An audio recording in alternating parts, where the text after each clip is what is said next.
It is just before 9 on the evening of August 23rd, 2001. Toronto Pearson International Airport. On the apron at gate F61, a wide-body Airbus A330-243 is being prepared for a transatlantic crossing. Registered C-GITS, just over 2 years old, painted in the yellow and white livery of Air Transat. 293 passengers begin to board, most of them Canadians on their way to a European holiday. The rest Portuguese expatriates returning to visit family. 13 crew members are already on board. Up front, the captain reviewing the flight plan is Robert Piché, 48 years old, with 16,800 flight hours behind him, a former bush pilot from the Gaspé Peninsula.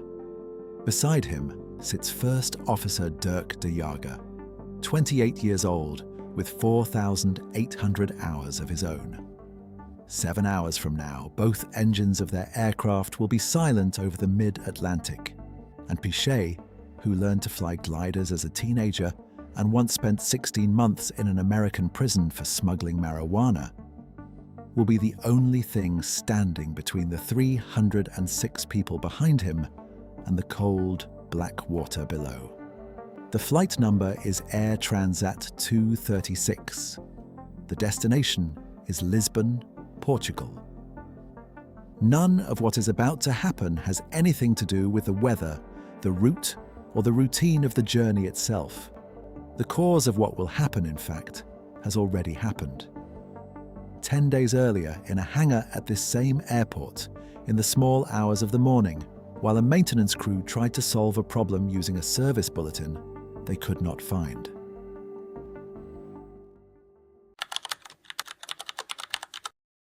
The Airbus A330-243 has 2 Rolls-Royce Trent 772 B-60 engines, one slung beneath each wing, each engine a turbofan capable of generating 71,000 pounds of thrust on takeoff.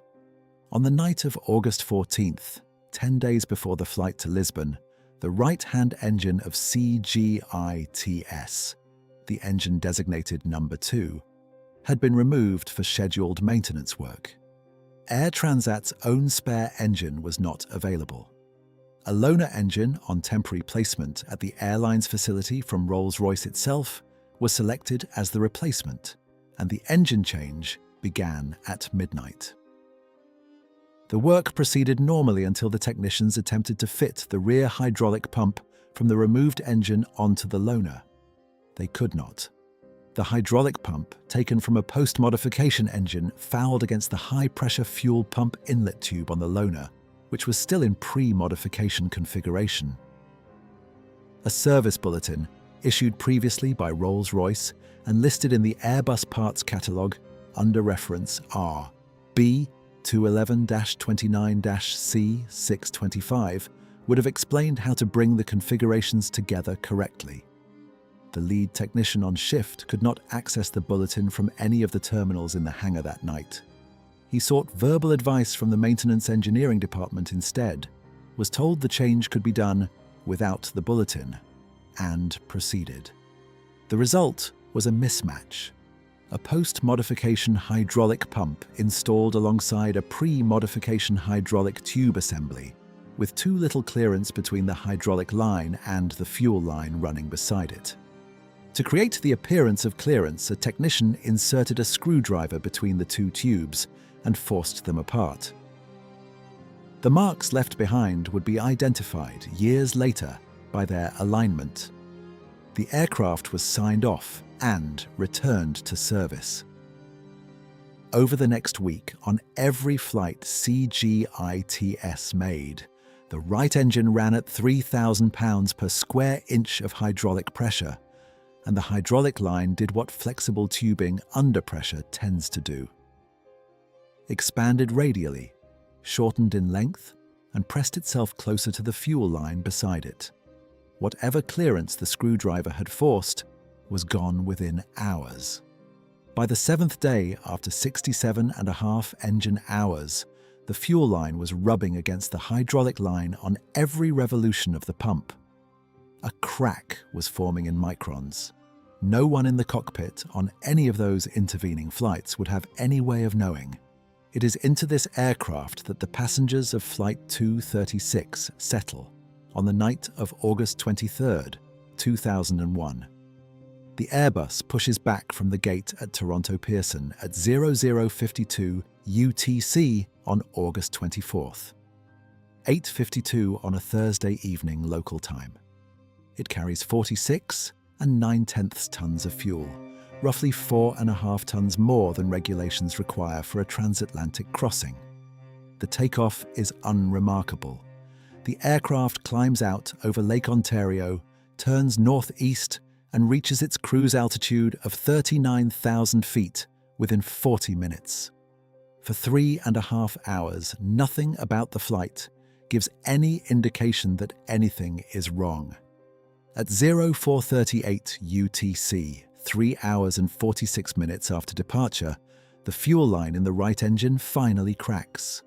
The leak begins quietly, around 1,000 pounds of fuel per hour, dumping kerosene overboard into the slipstream behind the aircraft. The cockpit displays show nothing, because at this stage the leak rate is well within the noise of normal fuel burn calculations. Outside, the night is moonless, and the ocean is invisible below. There is no way for anyone on the aircraft to see the fine vapor trail streaming behind the right wing. 20 minutes later, as the aircraft crosses the 30 degrees west longitude, the halfway point of the North Atlantic crossing, where control passes from Gander Oceanic to Shanwick Oceanic, the crack has widened. The leak rate has risen to 9,000 pounds per hour, almost 10 times what it was. The crew is unaware. They make a routine position report and turn their attention to the next set of waypoints. And as they fill out the flight log, First Officer de Jager notices something odd on the engine displays. The oil pressure on engine number 2 is reading high. The oil temperature is reading low. The oil quantity has dropped slightly since the last check, and he cannot explain the combination. Neither can Piché. These readings are an indirect symptom of the fuel leak. The fuel line passes through the oil cooler heat exchanger before reaching the engine, and the loss of fuel mass is changing the cooling dynamics in ways the displays cannot describe directly. The flight manual contains no procedure for this particular set of indications. The crew does what trained pilots do when the aircraft tells them something they do not understand. They call the experts. Air Transat's Maintenance Control Center in Montreal is reached via satellite. The two pilots describe the readings. Montreal advises them to monitor the situation, and so for the next 33 minutes they monitor. At 0536 UTC, the cockpit emits a different warning: fuel imbalance. The left wing tank is reading heavier than the right. To Piché and de Jager, this looks like a system fault. Their fuel checks have shown normal usage, the totalizer reads close to plan, and indication errors of this kind are common enough not to provoke alarm. Piché reaches for the fuel imbalance procedure. He reaches for it, however, from memory, rather than from the printed quick reference handbook on the flight deck. The printed procedure carries a warning at its head, in plain text: do not initiate fuel crossfeed if a fuel leak is suspected. Piché has not yet suspected a leak, and so he never sees the warning. The crossfeed valve opens and fuel from the left wing tank begins to flow across the aircraft's centerline into the right wing tank, and from there, into the leak. The fuel they believe they are balancing is being thrown into the Atlantic at 9,000 pounds an hour. It takes another 9 minutes for Piché to put the picture together. At 0545 UTC, the totalizer reading falls below plan by a margin too large to be a sensor fault. The fuel quantity is genuinely gone. The captain finally accepts that the aircraft is leaking, declares an emergency with Santa Maria Oceanic Control 3 minutes later, and begins to plan a diversion. The closest land in any direction is Lajes Air Base on Terceira Island in the Portuguese Azores, a Portuguese Air Force facility with a runway long enough to take a wide body. It is 150 nautical miles away. At 0613 UTC, while the aircraft is still that distance out, the right engine flames out from fuel starvation. Piché begins a descent to 33,000 feet, which is the proper single-engine altitude for an A330 at that weight. The aircraft is still flying, but its working engine is now drinking from a left wing tank, whose contents have already been partly thrown overboard during the crossfeed. The remaining fuel is enough for several minutes, perhaps, not for 150 miles. 10 minutes later, the crew sends a mayday. At 0626 UTC, 65 nautical miles from Lajes, the left engine flames out as well. The cockpit goes dark. With both engines stopped, the aircraft loses its primary source of electrical power along with most of its hydraulic pressure. A small turbine, the ram air turbine, or RAT, drops automatically from the underside of the fuselage, spun by the airflow over it, and begins generating just enough electrical power and hydraulic pressure to keep the most essential flight controls operational. The most striking change in the cockpit, however, is not on any instrument. It is the quiet. The two Rolls-Royce engines hanging beneath the wings have produced, for every minute of every flight either pilot has ever made, a constant low roar that defines the auditory environment of an airliner in cruise. That sound, abruptly, is gone. The cockpit is silent enough to hear the airflow over the windscreen. 5 minutes later, as cabin pressurization fails and the aircraft begins to lose altitude faster than the pressurization system can compensate, the oxygen masks drop in the cabin behind the cockpit. The 293 passengers, most of whom have been asleep for hours, wake to a darkened cabin, dangling yellow masks, and the silent absence of the engine hum that had been the texture of the entire flight. The cabin crew, trained for exactly this moment, walk the aisles in the half-light, calming passengers, checking masks, preparing the cabin for what may come next. The aircraft is now descending at 2,000 feet per minute.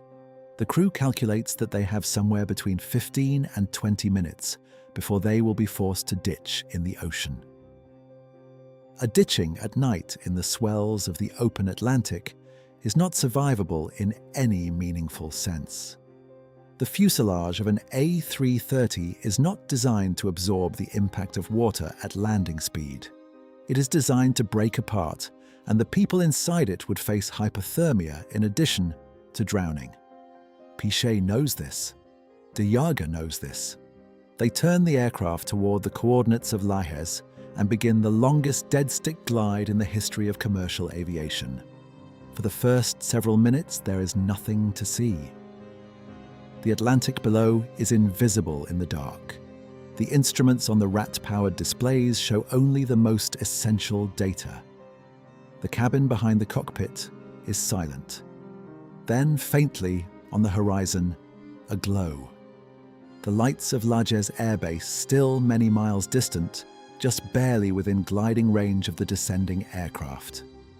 The military controllers on the ground have been alerted, and they are watching for him on radar, vectoring him in. Piché has been a glider pilot since his teenage years, with hours of unpowered flying that most A330 captains never accumulate. And the muscle memory of how to fly a wing without an engine returns to him in the quiet cockpit. He shapes the descent. He trims for best glide speed. He conserves altitude. The problem, when it arrives, is the opposite of what he had feared. 8 miles from the threshold, the Airbus is still at 13,000 feet, too high.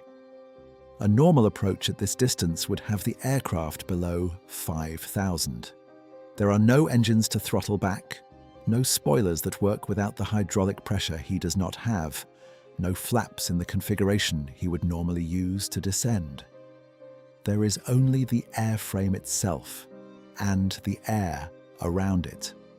To dump altitude, Piché executes a full 360-degree turn over the airfield, then a series of S-turns to bleed off the rest. Lajes Tower can see the lights of the aircraft tracing curves above them in the darkness. At 0645 UTC, 19 minutes after the second engine flamed out, Air Transat 236 crosses the threshold of runway 33 at 200 knots, well above normal landing speed, and slams down 1,030 feet past the threshold. The undercarriage absorbs the impact with all 8 main gear tires bursting. The aircraft bounces once, descends again, and settles on the runway. Small fires break out in the wheel wells, where the tires have shredded against the brakes. Airfield fire crews extinguish them within minutes. Inside the cabin, the emergency evacuation begins. Slides deploy. The 293 passengers and 13 crew leave the aircraft onto the Lajes apron under the spotlights of the rescue vehicles. 16 passengers and 2 cabin crew sustain light injuries during the evacuation. Bruises, sprains, the kind of damage that comes from going down an emergency slide in an unplanned hurry. No one is killed. No one is seriously hurt.